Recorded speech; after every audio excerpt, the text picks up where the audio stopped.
যারা দেশ পরিচালনা করেন, নেতৃত্ব দেন, তাদের মধ্যে চরিত্রের সম্পদের অভাব।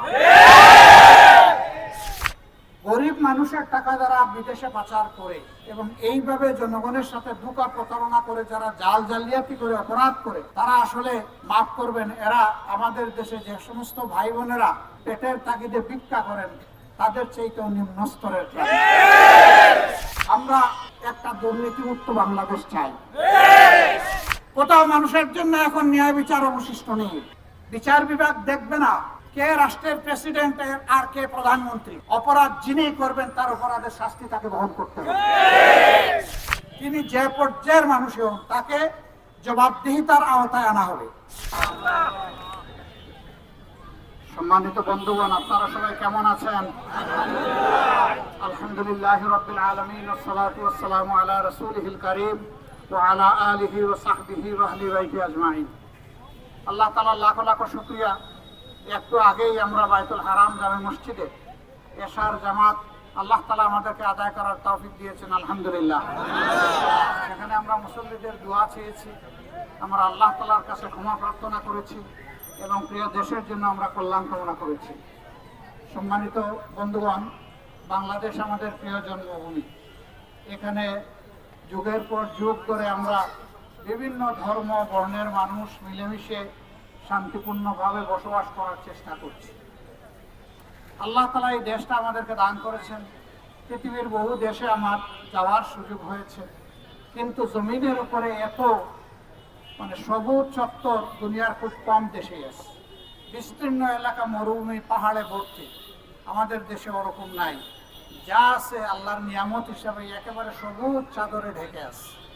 আমাদের মাটির নিচে সম্পদ আছে, আমাদের মাটির উপরে সম্পদ আছে, আমাদের সমুদ্রে সম্পদ আছে, সমুদ্রের নিচে সম্পদ আছে, কিন্তু একটা সম্পদের অভাবে এদেশের মানুষ পুরোপুরিভাবে শান্তি এবং সমৃদ্ধির মুখ দেখছে না।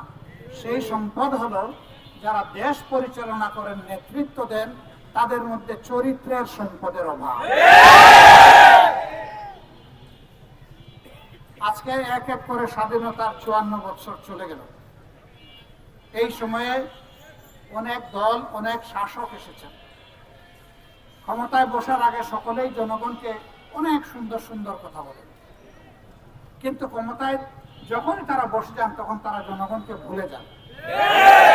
ক্ষমতায় যাওয়ার আগে বলেন আমি রাজনীতিকে জনসভা মনে করি আর জনসভাকে ইবাদত মনে করি, কিন্তু যখনই ক্ষমতায় গেলেন তখন ইবাদতটা জিহালতে পরিবর্তন হয়ে যায়। তারা ক্ষমতায় যাওয়ার আগে একেবারে দুধের নহর দিয়ে বাসায় দেন সমাজকে, কিন্তু ক্ষমতায় যখন যান তখন তারা জনগণের পকেটে হাত দেন। গরিব ধনী কোনো বাস বিচার নাই, সবার পকেট কাটেন। তারা সবার পকেট কাটেন, লুটতরাজ করেন, ব্যাংক লুটতরাজ করেন, ফিনান্সিয়াল সেক্টর লুটতরাজ করেন, ব্যবসা বাণিজ্যে চাঁদাবাজি করেন, সব করে দেশকে একটা অস্বস্তিকর পরিবেশের দিকে ঠেলে দেন। লুটের টাকা যেহেতু হারাম টাকা, যেহেতু অবৈধ ইনকাম, তাই দেশে এটা রাখার সাহস করে না, তখন এটা বিদেশে পাচার করে দেয়। গরিব মানুষের টাকা যারা বিদেশে পাচার করে এবং এইভাবে জনগণের সাথে ধোঁকা প্রতারণা করে, যারা জালিয়াতি করে অপরাধ করে, তারা আসলে মাফ করবেন, এরা আমাদের দেশে যে সমস্ত ভাই বোনেরা পেটের তাগিদে ভিক্ষা করেন তাদের চাইতেও নিম্ন স্তরের। ভিক্ষা যদি কেউ পেটের জ্বালা মিটানোর জন্য করে, এটা হারাম নয়। আল্লাহর বিধানে এটাকে হালাল রাখা হয়েছে এবং সম্পদশালীদেরকে উৎসাহিত করা হয়েছে যারা গরিব তাদের দিকে সদয় দৃষ্টিতে দেখার জন্য, সদয় হাত বাড়ানোর জন্য। কিন্তু যারা নিজেদের হাত অন্যের পকেটে ঢুকাই দেয়, এটাকে আল্লাহ হারাম ঘোষণা করেছে।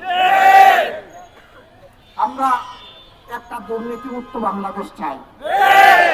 আপনারা সবাই চান? দুর্নীতি নেই কোথায়? ঘর থেকে বের হলেই দুর্নীতি শুরু হয়ে যায়। আপনি যেখানে যাবেন সেখানে দুর্নীতি, সেখানেই চাঁদাবাজি, মানুষ অতিষ্ঠ। এই জেলায় একেবারেই মানুষ এখন হাঁসফাঁস করছে। আমরা এই যন্ত্রণা থেকে দেখতে চাই যে আমাদের জাতি অতিরেই মুক্তি পাবে ইনশাআল্লাহ। আমরা দুর্নীতির বিরুদ্ধে যুদ্ধ ঘোষণা করেছি। এই দুর্নীতি সমাজ থেকে নির্মূল না হওয়া পর্যন্ত আমাদেরকে কেউ থামাতে পারবে না ইনশাআল্লাহ। আমাদের এই যাত্রা অব্যাহত থাকবে ইনশাআল্লাহ। আমরা এরপরে বলেছি বাংলাদেশের গ্রাম থেকে শুরু করে সুপ্রিম কোর্ট, কোথাও মানুষের জন্য এখন ন্যায় বিচার অবশিষ্ট নেই। আমরা বলেছি ইনশাআল্লাহ আগামীতে কোরআন এবং সুন্নাহর ভিত্তিতে সমস্ত দল, ধর্ম, জাতি, বর্ণ নির্বিশেষে সমস্ত মানুষের জন্য ন্যায় বিচার বা সামাজিক সুবিচার নিশ্চিত করা হবে ইনশাআল্লাহ। এখানে বিচার বিভাগ দেখবে না কে রাষ্ট্রের প্রেসিডেন্ট আর কে প্রধানমন্ত্রী। অপরাধ যিনি করবেন তার অপরাধের শাস্তি তাকে বহন করতে হবে। বাট বর্তমান সমাজ ব্যবস্থা এটি নেই। সমাজ মুখের দিকে তাকাইয়া বিচার করে, টাকার বান্ডিলের দিকে তাকাইয়া বিচার করে। সবাই না হলেও বেশিরভাগ ক্ষেত্রে আমাদের বিচার ব্যবস্থা একেবারেই পচে গিয়েছে। আমরা 15.5 বছর এই বিভৎস দৃশ্য দেখে এসেছি। বলবেন এখন কি সবাই বন্ধ করে দিয়ে ফিরিস্তা হয়ে গেছে? না, এখন শুনি যে ক্ষেত্র বিশেষে রেট নাকি আরো বাড়াই গেছে। আমরা আপনাদেরকে আশ্বস্ত করতে চাই, রাষ্ট্রের সকল নাগরিক তার যোগ্যতা অনুযায়ী রাষ্ট্রের সেবা করবেন, চাকরি করবেন, ব্যবসা করবেন, উদ্যোক্তা হবেন, কিন্তু কারো দ্বারা অন্য কারো হক নষ্ট করতে দেওয়া হবে না ইনশাআল্লাহ। যার হক তার হাতে ফিরিয়ে দিতেই হবে। তিনি যে পর্যায়ের মানুষই হন, তাকে জবাবদিহিতার আওতায় আনা হবে। কেউ জবাবদিহিতার বাইরে থাকবেন না ইনশাআল্লাহ। আমাদের দেশে দুর্নীতি দমন কমিশন আছে, কিন্তু মাঝে মাঝে পত্রিকায় দেখবেন সেই কমিশনের স্বয়ং কর্তা ব্যক্তিরা দুর্নীতিতে গলা পর্যন্ত ঢুকে গেছে। ওরে বাবা, সর্ষের মধ্যেই যদি ভূত থাকে তাহলে ভূত তাড়াবেটাকে? এখানেই তো ভূত। ইনশাআল্লাহ এখন যারা দুর্নীতি করে তারা হয়তো মনে করবে হায় রে বাবা, তাইলে তো না খেয়ে মরতে হবে। দেখি না বাবা, তোমাকেও না খেয়ে মরতে হবে না, কারণ তুমি তো ঘুষ নাও এক জায়গায় তোমার দপ্তরে, কিন্তু তোমাকে চলতে হয় সারা দেশে এবং দেশের অভ্যন্তরে। তুমি যে আরো 10টা দপ্তরে যাও, সেখানে কিন্তু তোমাকে ঘুষ দিতে হয়। তুমি যদি তোমার দপ্তরের পরিচয় দাও, বলবে স্যার ওখানে তো আপনারটা আপনি নেন, এখানে আমারটা আমারে দেন। তা আপনি তো সব জায়গায় দিতে বাধ্য হবেন। ফলাফল কি? দিন শেষে হালাল তরিকায় হলে যেমন আপনার চলতো, দিন শেষে দিতে দিতে আপনার তহবিল উজাড় হয়ে যাবে, আপনার আর থাকবে না। তাহলে কেন এই হারামের বোঝা আপনি বহন করবেন? রাষ্ট্র আপনাকে এমন ভাবে সম্মানিত করবে যে আপনি যে চাকরিটা করবেন আপনার যোগ্যতা অনুযায়ী আপনাকে আপনার পাওনা সম্মানের সাথে হাতে তুলে দেওয়া হবে সেই যোগ্যতা মাফিক। অতএব আপনি সম্মানের সাথে আপনার পরিবার পরিজন নিয়ে সম্মানে বসবাস করবেন।